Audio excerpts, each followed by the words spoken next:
Vivo is one of the youngest smartphone brands to enter the Philippine market. And in the early years, all we really had was budget-friendly Y series and the mid-range V series. But now not anymore, the premium X series has arrived. But all of that didn't just magically happen overnight. What's up guys, Kim here of YugaTech, and it's time for a history lesson. This is the story of Vivo in the Philippines and how we got from V to X.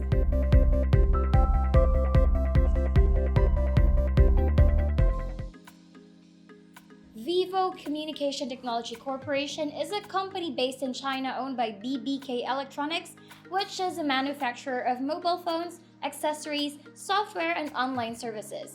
It's also the mother company of OPPO and OnePlus. So the Vivo brand started back in 2009, but their international journey actually began in 2014 when they entered Thailand. In 2015, 6 years after their debut, the company gained stardom when they became one of the top 10 global smartphone manufacturers. And a year later, in 2016, Vivo entered the Philippine market, but more on that later. Let's check out the colorful history of the X series. It started way back in 2012 with the introduction of the X1, which was the thinnest smartphone at the time. The X1's slim, slender sexiness wasn't only its wow factor, as it also catered to audiophiles with its high-end DACs from American company Cirrus, and it came with a pair of high-end earphones as well. Users could choose Bayer Dynamic, AKG, or Sennheiser earphones. The X1 tickled the fancy of consumers who wanted a sleek device that had great audio. But the real win for Vivo here was the international recognition they got themselves. Media picked up on their success, and the whole world finally took notice of the brand.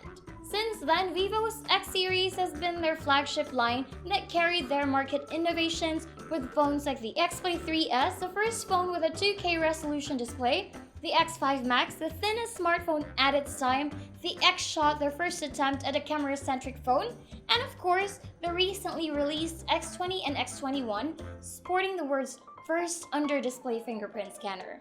Okay, you guys still with me? That was the X series. Now on to its little brother, the mid-rangers, the V series. It was born in 2015 with the release of the V1.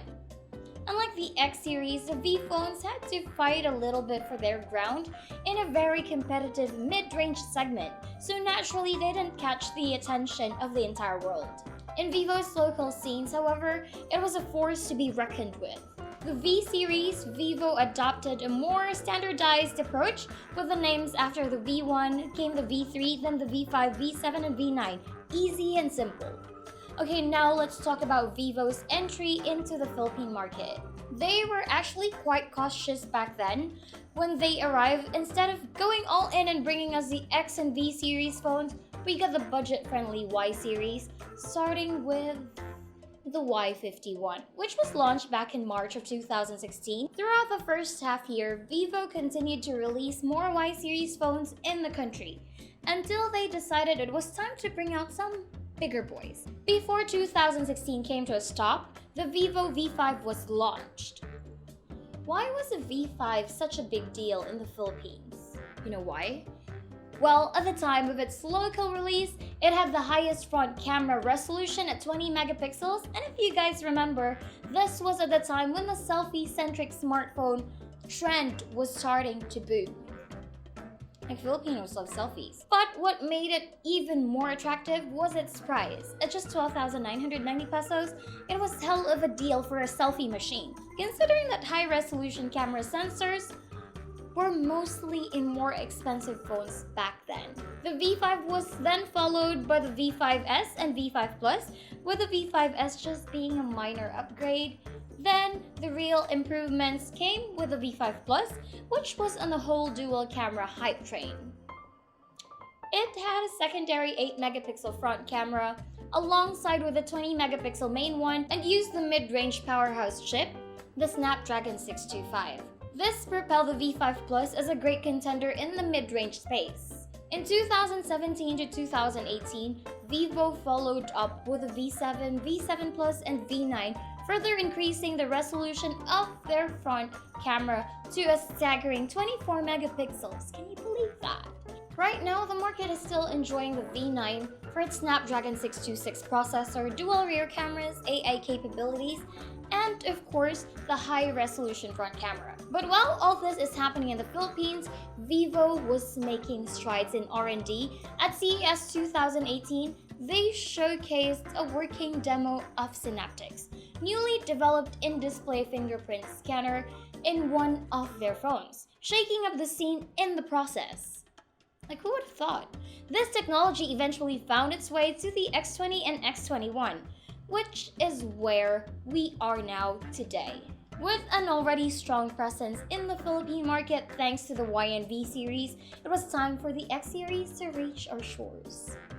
Back in June of this year, Vivo launched the X21 locally, just a few months after we got the V9. The X21 brought with it hi-fi audio, AI cameras, a 90.3% screen-to-body ratio, and of course, the under-display fingerprint scanner. But that, guys, is not where this story ends. We are facing the future now.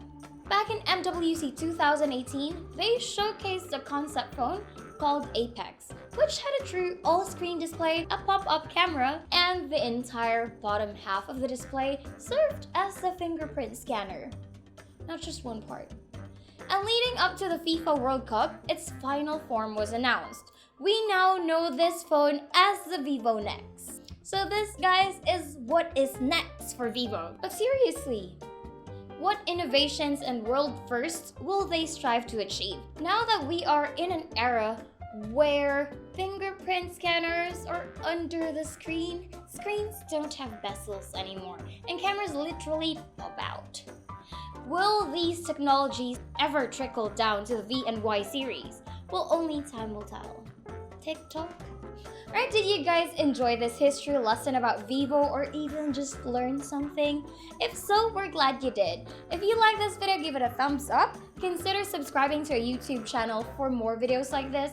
And don't forget to hit that bell icon to get notified of our future uploads. Again, this is Kim of YugaTech, and I'll see you in the next video. Bye!